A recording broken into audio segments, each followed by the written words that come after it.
Well, I just, through Kendor Music Publishing, published a book called Sing It First.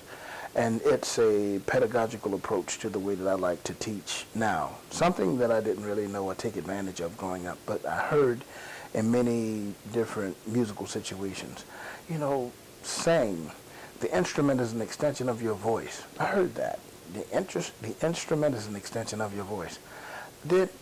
I kind of got it, but not really until I actually applied it, which was a little later for me, and it was after, becoming a professional musician.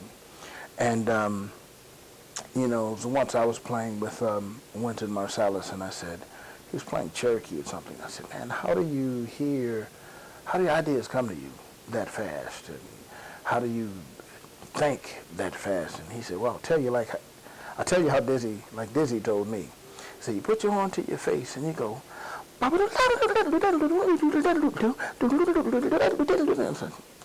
to me, at that time, I was like, wow. I didn't get anything from that. I said, that didn't help. I was looking for a method. I was looking for something, that I could go practice on that would allow me to do what he just got done singing. And, lo and behold, indirectly he did pass on or give to me that which Dizzy gave to him. And he was singing what he played. And so I began to sing phrases. It didn't matter if it was from a method book, if it was an orchestral excerpt, if I was trying to work on hearing through some chord changes. I challenged myself by doing basic things, simple songs, singing them. If you sing accurately and in tune, that means that you hear it. And if you can do that, that means that you've internalized the pitches. The same thing happens with rhythm. And once you get that, it's like, well, music is not that difficult. It's just something that maybe you're unfamiliar with. Like you hear music students talking about, oh, it's hard to play in the key of A. No, it's not hard to play in the key of A. A is just like B flat. You're just a little less familiar with A. You're unfamiliar with the key of A or B or E. But once you practice in those keys, all the same rules apply. So that's the name of the book. Sing it first. It doesn't matter if it's a phrase, if it's something that's a rhythm, and it doesn't matter whether or not you're a horn player. You can play any instrument, however you make music. If you internalize something, the music comes from within you. And if you master internalizing and singing something, because singing is just, it just shows that you can actually hear it, that you feel it. You can actually train yourself to play it. And it doesn't matter what instrument, and just with, with diligence and time and consistent practice schedule, anyone can do it. The thing that I think that makes Sing It First most interesting is when I work with classical musicians. Oftentimes, I do master classes in colleges and universities, and they're students that are maybe even uncomfortable jazz players that they may be uncomfortable improvising because of their level of improvisation. Then there are the classical musicians that spend a lot of their time playing what's on the page. It has to be played this way, it has to be performed this way every time. And I said, well, improvisation, there were classical musicians that improvise. When you have great cadenzas you had those great soloists. They were improvising their cadenzas, but they just became a staple through history, and that's what everyone played. They kind of set the mark. But I work with classical musicians and say, you can improvise too. I said, all you have to do is sing.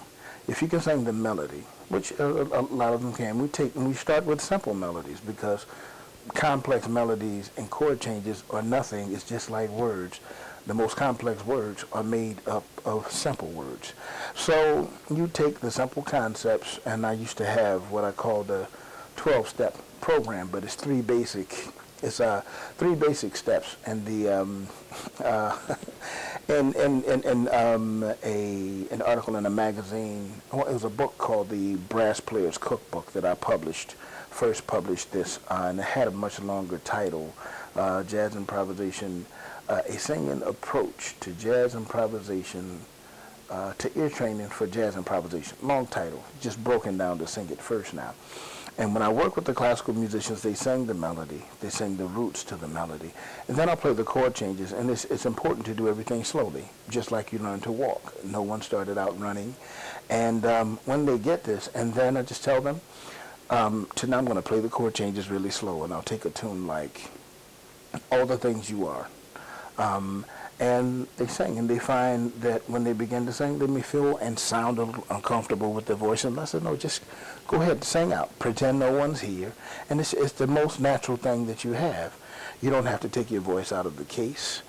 You don't have to get to the practice room. You go to sleep with it, and you wake up with it every day. And though you may sound a little groggy in the morning, your voice is a very important tool for working on it. And then I'll have a jazz student that's comfortable improvising, a classical student that's not, and in front of a classroom, when they go through the same process and they see how easy it is, and even though it's not broken down so much in the book conceptually, it's there. And once you start singing, if you can sing something, by the time you get to the practice room, you've already done the work.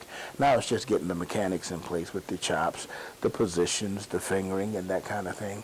And once they get that, it's like, from the 12-step program, 3 basic steps. Learn the melody. You can sing the melody. That's the song. When we're improvising, we're just creating different melodies. You can sing the roots of the chords and then sing through the chord progression. Sounds like a lot, but it's not. And once they do that and they say, wow, this is not so difficult. And if it's just something like anything else. If you practice, you get it. And once you get that through one song, you apply it to everything else, and before you know it, it's like, now I can improvise. But to do everything slowly. I don't care if you're playing Cherokee or a Scrapple from the Apple, turn it to a ballad. It's much easier to internalize it that way.